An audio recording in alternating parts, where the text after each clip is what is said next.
Alors, que se passe-t-il avec le combustible nucléaire une fois qu'il a passé des années à produire de l'électricité au cœur d'un réacteur? On en fait quoi?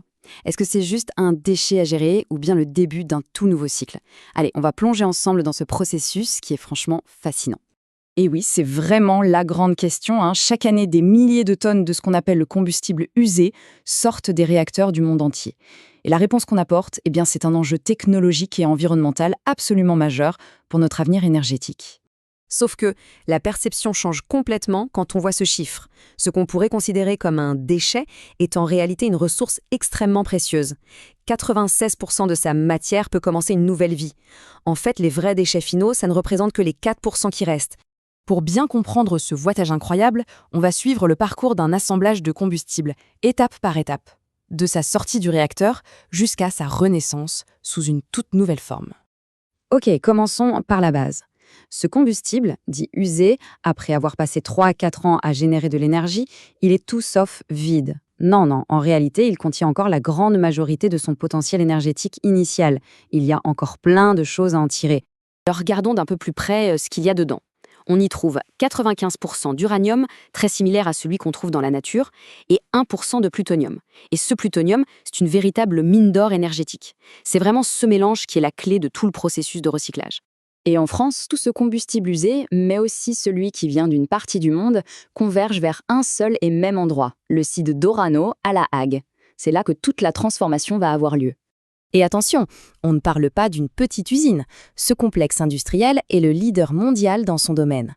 C'est une prouesse d'ingénierie absolument folle, conçue pour manipuler des matériaux hyper radioactifs avec une précision chirurgicale, et bien sûr, tout est entièrement télécommandé. Le voyage, en fait, commence bien avant d'arriver à La Hague. Dès sa sortie du réacteur, le combustible doit d'abord se calmer. Il va refroidir pendant plusieurs mois dans une piscine sur le site même de la centrale. Ensuite, il est transporté dans des containers blindés ultra sécurisés pour finalement arriver à La Hague, où il va encore passer plusieurs années à refroidir. Ces immenses piscines de refroidissement, c'est une étape absolument essentielle. Quand il sort du réacteur, le combustible est non seulement très chaud, mais aussi extrêmement radioactif. L'eau a donc un double rôle parfait. Elle sert de liquide de refroidissement et en même temps de bouclier de protection. Ça permet à la radioactivité et à la chaleur de baisser naturellement avant qu'on puisse commencer le traitement. Bon, une fois que le combustible est suffisamment refroidi, on passe à la préparation mécanique.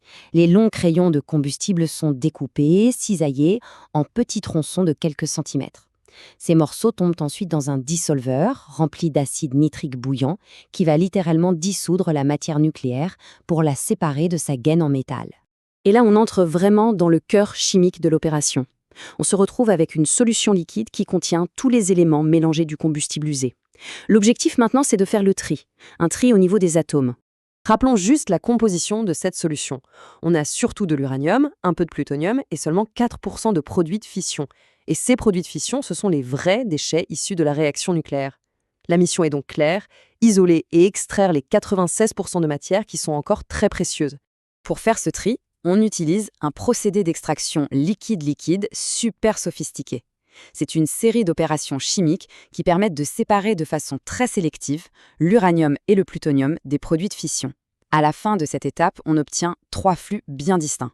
Un flux d'uranium pur, un flux de plutonium pur et un dernier flux qui contient tous les déchets. Et qu'est-ce qu'on fait de ces 4% de déchets ultimes? Eh bien, ils sont calcinés, c'est-à-dire transformés en poudre, puis mélangés à du verre en fusion. Ce mélange est ensuite coulé dans des conteneurs en inox, ce qui crée un colis de déchets extrêmement stable et sûr, conçu pour confiner la radioactivité pendant des milliers d'années. Voyons maintenant comment ces matières qu'on a récupérées retrouvent le chemin des réacteurs.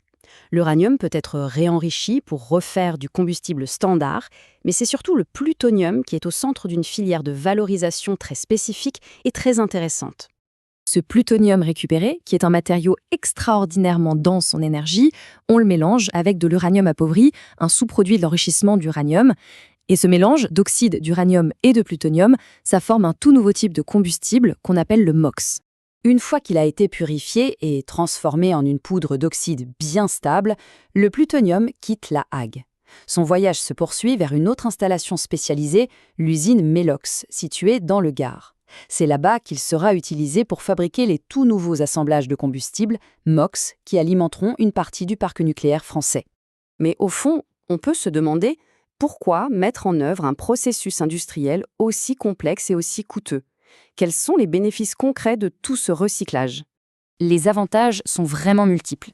D'abord, ça économise nos ressources en uranium naturel. Ensuite, et c'est fondamental, ça divise par 5 le volume des déchets les plus radioactifs. Et en plus, ça réduit leur dangerosité sur le très long terme par un facteur 10. Concrètement, on transforme un problème de gestion des déchets en une nouvelle ressource énergétique. Pour se donner une petite idée de l'échelle, un unique assemblage de ce combustible recyclé contient assez d'énergie pour fournir en électricité une ville de 100 000 habitants pendant une année entière. C'est une densité énergétique absolument colossale. Et tout ça s'inscrit bien sûr dans un contexte plus large. L'énergie nucléaire, qu'elle vienne de combustibles standards ou recyclés, est l'une des sources d'électricité qui émet le moins de CO2. Ça en fait un outil clé dans la lutte contre le changement climatique. On le voit bien, le voyage du combustible nucléaire usé n'est pas une fin, mais une boucle. Une transformation qui soulève une question essentielle pour notre avenir. En transformant les déchets en ressources, le recyclage est-il l'un des piliers sur lesquels on doit construire un système énergétique véritablement durable ?